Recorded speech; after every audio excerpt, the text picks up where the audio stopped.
13 de agosto de 1521. Um homem jovem, de 25 anos, tenta fugir em uma canoa pelas águas escuras do Lago Texcoco. A cidade ao redor dele já não existe. Onde antes havia templos brancos que refletiam a luz do sol, agora restam escombros enegrecidos pela fumaça. Onde antes 100.000 pessoas acordavam ao som de flautas nos mercados, agora há apenas o silêncio dos corpos empilhados nas ruas, mortos não por espadas, mas por uma doença invisível que nenhum sacerdote conseguiu explicar. O homem na canoa é Cuauhtémoc, o último Tlatoani dos mexicas, senhor de um império que, apenas 2 anos antes, governava 20 milhões de súditos. Quando os soldados espanhóis interceptam sua embarcação e o levam até Hernán Cortés, ele pede apenas que o matem com a própria adaga que o conquistador carrega na cintura. Cortés recusa. A morte seria misericórdia demais. Naquele momento, sobre os canais cheios de cadáveres, termina não apenas uma guerra, mas uma forma inteira de ver o universo. A cidade mais populosa do hemisfério ocidental, maior que qualquer capital europeia de seu tempo, desaparece para sempre. E com ela, desaparece uma cosmologia, um sistema de conhecimento, uma maneira de organizar a existência humana que levou séculos para ser construída e apenas 80 dias para ser aniquilada. Para entender como isso foi possível, é preciso primeiro entender o que foi destruído. Tenochtitlan não era uma cidade comum. Fundada em 1325, em uma ilha no meio do Lago Texcoco, ela desafiava todas as leis da arquitetura conhecidas pelos europeus. Os mexicas construíram uma metrópole sobre a água, conectada ao continente por 3 calçadas elevadas, que podiam ser cortadas a qualquer momento para defesa. Aquedutos duplos traziam água doce de Chapultepec a 3 quilômetros de distância. Diques imensos separavam as águas salgadas das águas doces do lago, permitindo a agricultura nas chinampas, ilhas artificiais que produziam até 7 colheitas por ano. O sistema de engenharia hidráulica era tão sofisticado que nenhuma cidade europeia possuía nada comparável. Os canais funcionavam como ruas e milhares de canoas transportavam mercadorias e pessoas diariamente. A cidade era dividida em 4 grandes bairros, cada um com seus próprios templos, mercados e administração local. No centro, o recinto sagrado abrigava o Templo Maior, uma pirâmide dupla dedicada a Huitzilopochtli, deus da guerra, e Tlaloc, deus da chuva.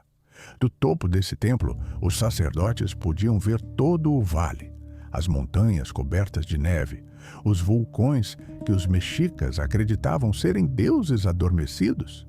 Quando os espanhóis chegaram em novembro de 1519, a cidade tinha entre 200 e 300 mil pessoas.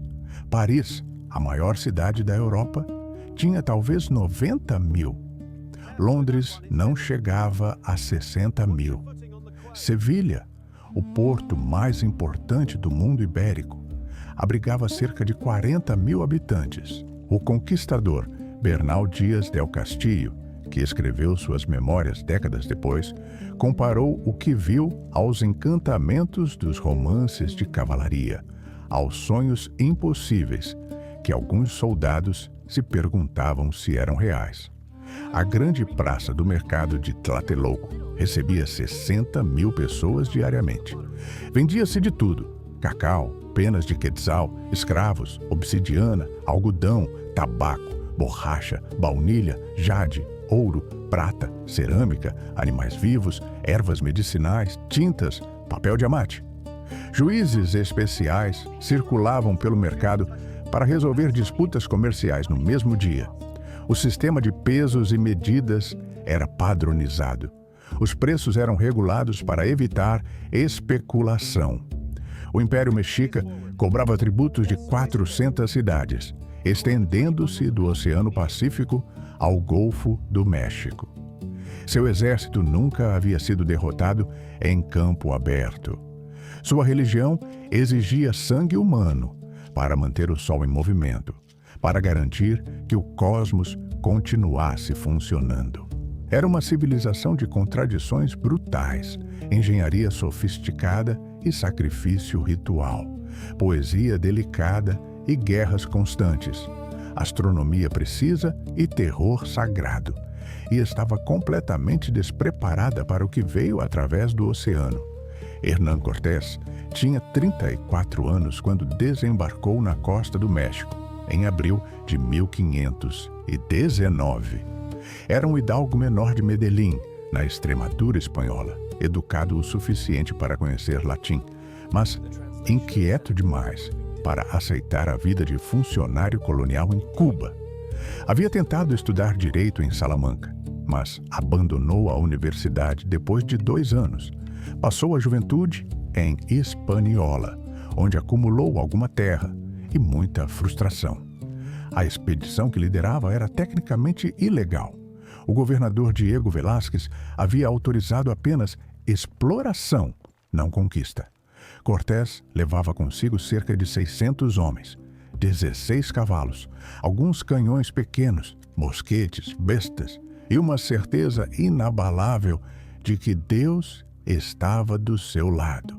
Seus homens eram uma mistura de veteranos das guerras italianas, aventureiros sem terra, artesãos em busca de fortuna e alguns poucos fidalgos menores como ele próprio.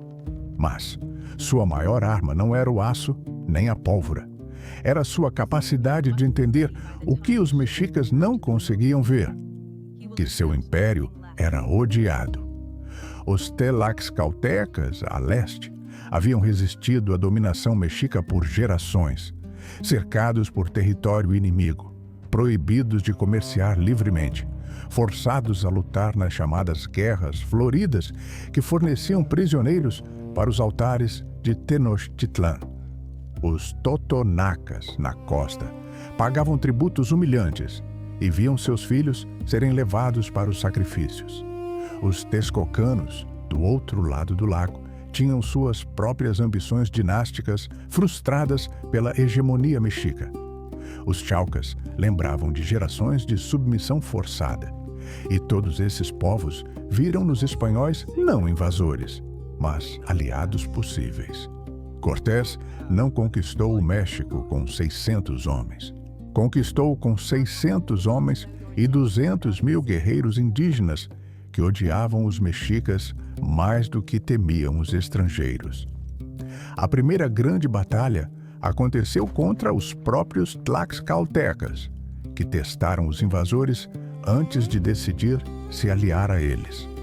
Depois de 3 semanas de combates ferozes, os tlaxcaltecas concluíram que os espanhóis, apesar de poucos, eram úteis demais para serem destruídos. Suas armas de fogo causavam terror psicológico desproporcional ao dano real.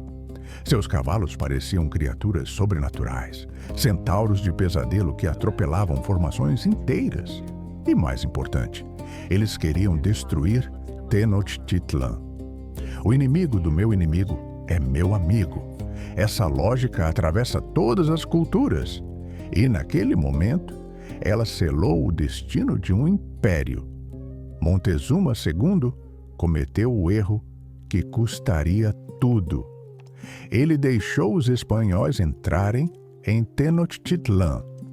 As razões são debatidas há 500 anos. Alguns historiadores argumentam que ele acreditava que Cortés fosse uma manifestação do deus Quetzalcóatl, a serpente emplumada que havia prometido retornar do leste. Outros dizem que isso é uma invenção posterior, uma narrativa criada pelos próprios conquistadores para justificar sua vitória como destino divino. O que sabemos é que Montezuma era um governante sofisticado de 52 anos que recebeu relatórios detalhados sobre os espanhóis durante meses antes de sua chegada. Ele sabia quantos eram, que armas carregavam, como lutavam Sabia que haviam massacrado nobres em Cholula. Sabia que se aliavam aos inimigos do império. E mesmo assim, permitiu que entrassem na cidade. Talvez calculasse que poderia controlá-los dentro de seus muros, onde estariam cercados e vulneráveis. Talvez subestimasse a ousadia de Cortés, sua disposição para agir fora de qualquer código de honra. Seu universo tinha regras claras. Guerras eram ritualizadas, com períodos de preparação, declarações formais, datas determinadas pelos sacerdotes. A captura de inimigos era mais valiosa que sua morte. Os espanhóis não seguiam regra alguma.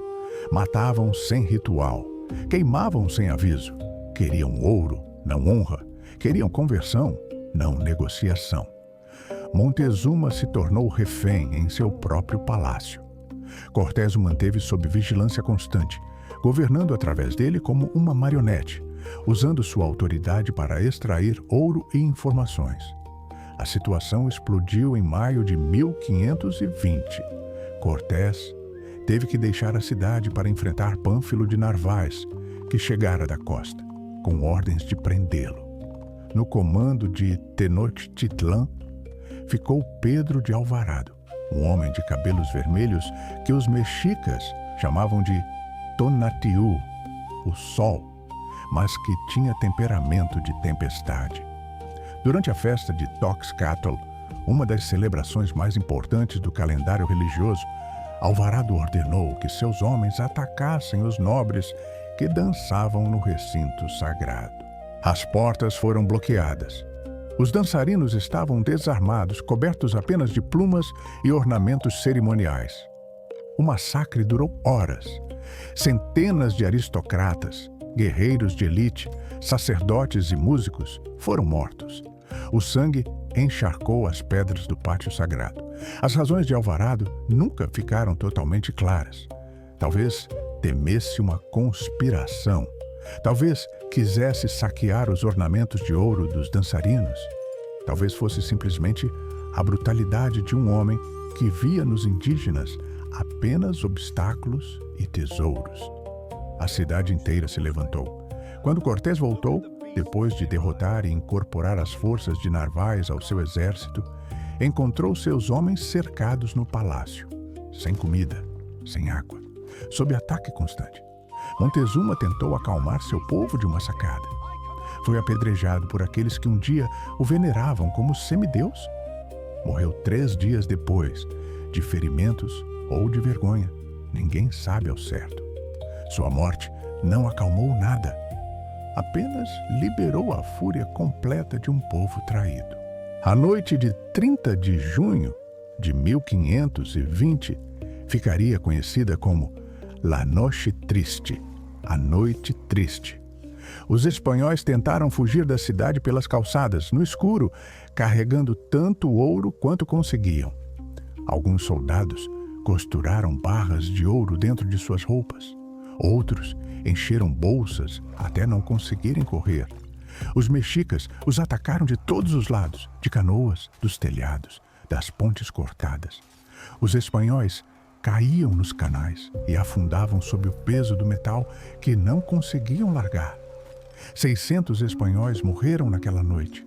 Milhares de aliados tlaxcaltecas foram mortos ou capturados para os altares. Cavalos afundaram nos canais escuros. Canhões foram perdidos. A maior parte do ouro acumulado desapareceu nas águas. Cortés chorou sob uma árvore de Ahuehuete, em Tacuba, na margem do lago. Parecia o fim da aventura. Parecia que Tenochtitlan havia vencido. Mas a verdadeira arma dos espanhóis já estava dentro dos muros da cidade, invisível, imparável, indiferente a vitórias ou derrotas militares. A varíola chegou ao México com a expedição de Pánfilo de Narváez. Um escravo africano chamado Francisco de Eguía, ou talvez outro homem cujo nome se perdeu, carregava o vírus. Em semanas, a doença se espalhou pela costa. Em meses, chegou ao Vale Central e a Tenochtitlan.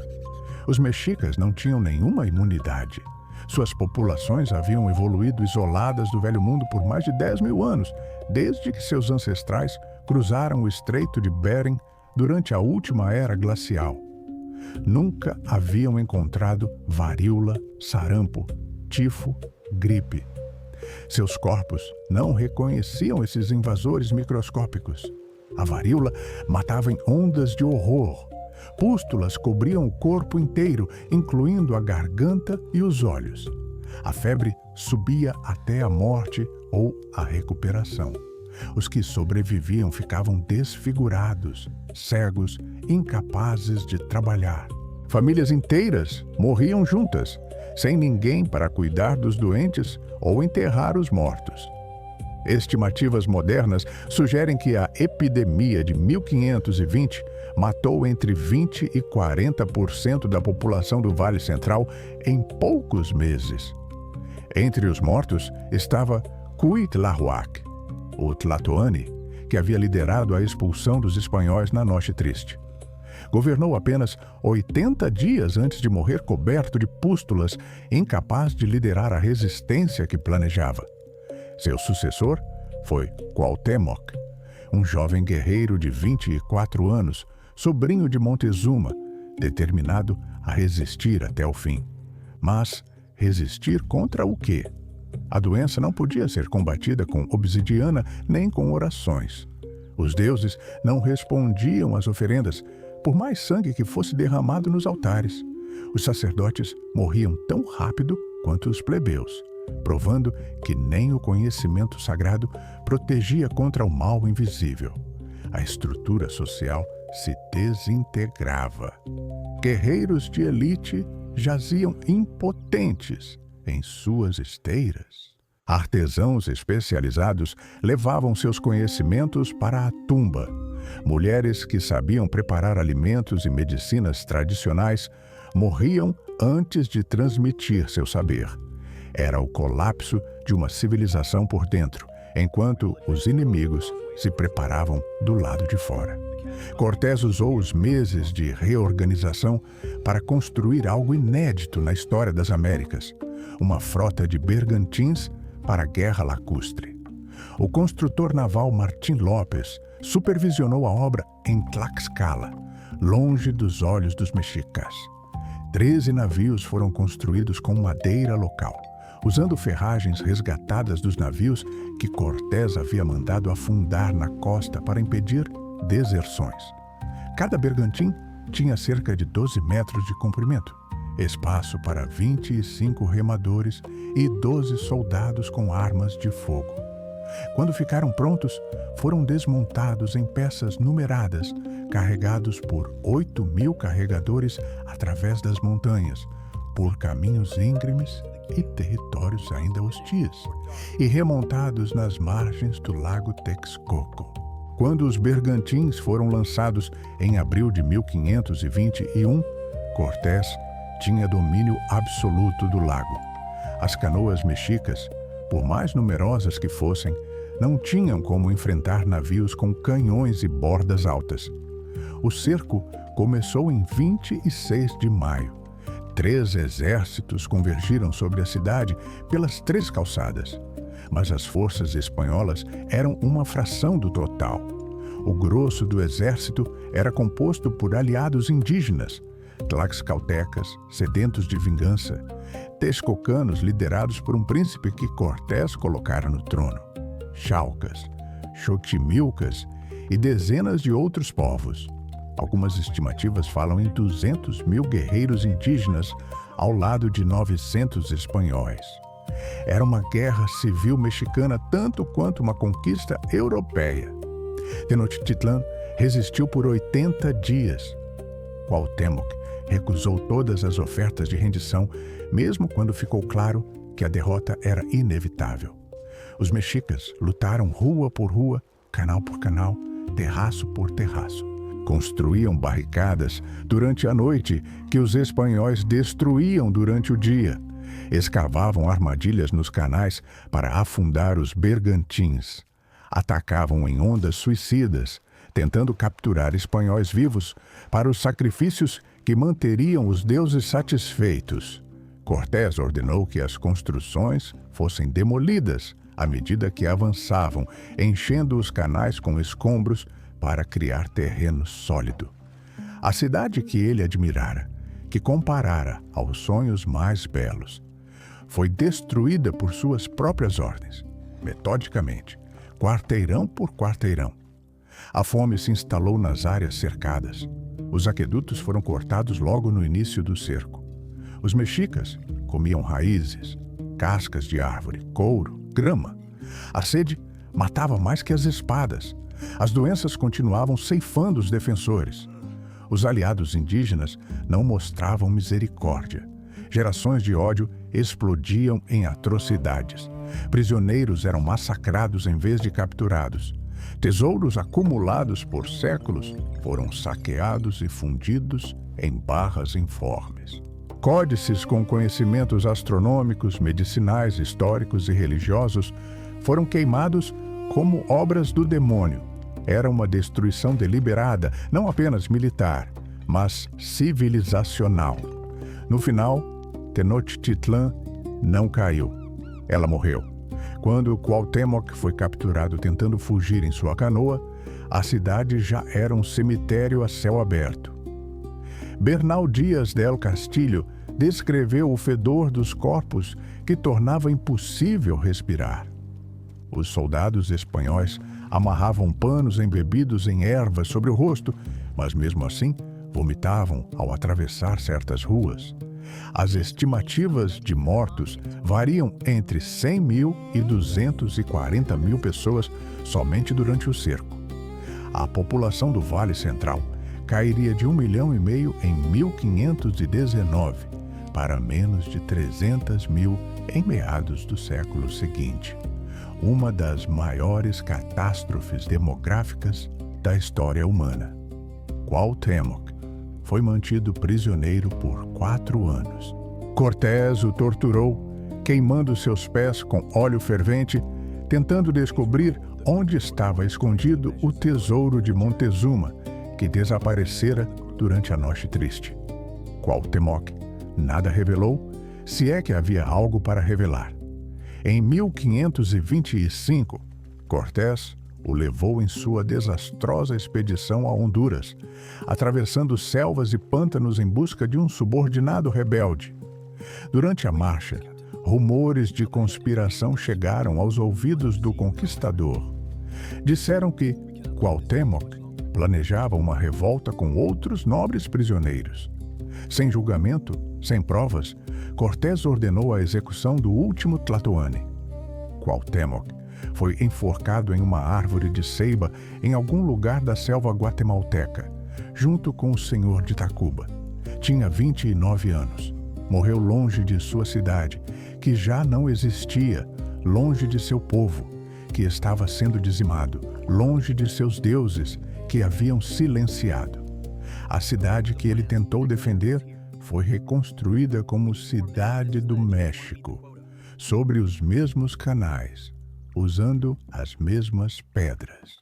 A Catedral Metropolitana foi erguida com blocos do Templo Maior, exatamente sobre o local onde os sacerdotes mexicas ofereciam corações ao sol. Os palácios espanhóis ocuparam os terrenos dos palácios de Montezuma.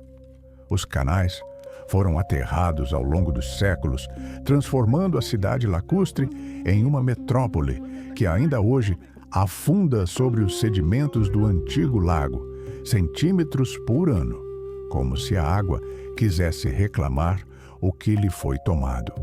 Os tlaxcaltecas receberam privilégios especiais que duraram todo o período colonial. Foram isentos de certos tributos. Seus nobres podiam portar armas espanholas e montar cavalos, honras negadas a outros indígenas. Alguns foram enviados para ajudar na colonização de regiões mais ao norte, levando sua língua e cultura para territórios que hoje são parte dos Estados Unidos. Mas mesmo eles não escaparam do colapso demográfico. As doenças não distinguiam aliados de inimigos. A varíola, o sarampo, o tifo não perguntavam de que lado você havia lutado. Em 2 ou 3 gerações, as populações que fizeram a conquista possível estavam reduzidas a frações de seu tamanho original, governadas por uma elite espanhola que se tornava cada vez mais distante. Para o mundo além do Atlântico, a queda de Tenochtitlan mudou tudo. A prata mexicana e depois a prata peruana inundou a economia europeia, financiando guerras e impérios, causando inflação e revoluções de preços. Alimentos americanos como milho, batata, tomate, abóbora e pimenta revolucionaram a agricultura de todos os continentes, alimentando populações que não poderiam ter crescido sem eles.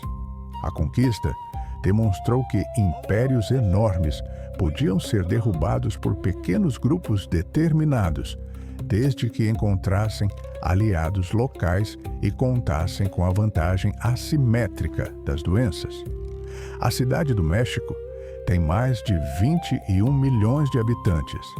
É uma das maiores concentrações humanas do planeta, construída sobre os escombros de outra cidade que também foi uma das maiores de seu tempo. No subsolo, arqueólogos continuam encontrando fragmentos do Templo Maior, descoberto por acaso em 1978 durante obras do metrô. O náhuatl ainda é falado por quase 2 milhões de pessoas no México moderno. Cuauhtémoc é herói nacional. Seu rosto está em estátuas e monumentos. Cortés não tem nenhum monumento público no país que ele criou pela destruição. Seus ossos repousam em uma igreja obscura, sem placa, sem visitantes.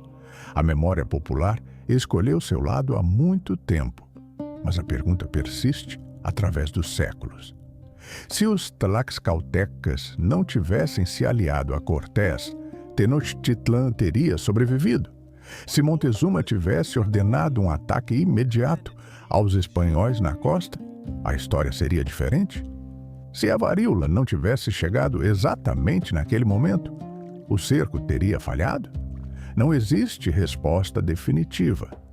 A história não faz experimentos controlados. O que sabemos é que um mundo terminou naquelas águas escuras do Lago Texcoco em agosto de 1521 e outro nasceu de seus escombros. Um mundo mestiço, violento, criativo, contraditório. Um mundo que ainda carrega em suas veias o sangue dos conquistadores e dos conquistados, dos aliados e dos inimigos, dos sobreviventes e dos que morreram sem deixar nome. Tenochtitlan caiu diante de um universo que ela não podia imaginar. E nós somos os herdeiros de todos eles, carregando as marcas de uma ferida que nunca cicatrizou completamente, que talvez nunca cicatrize.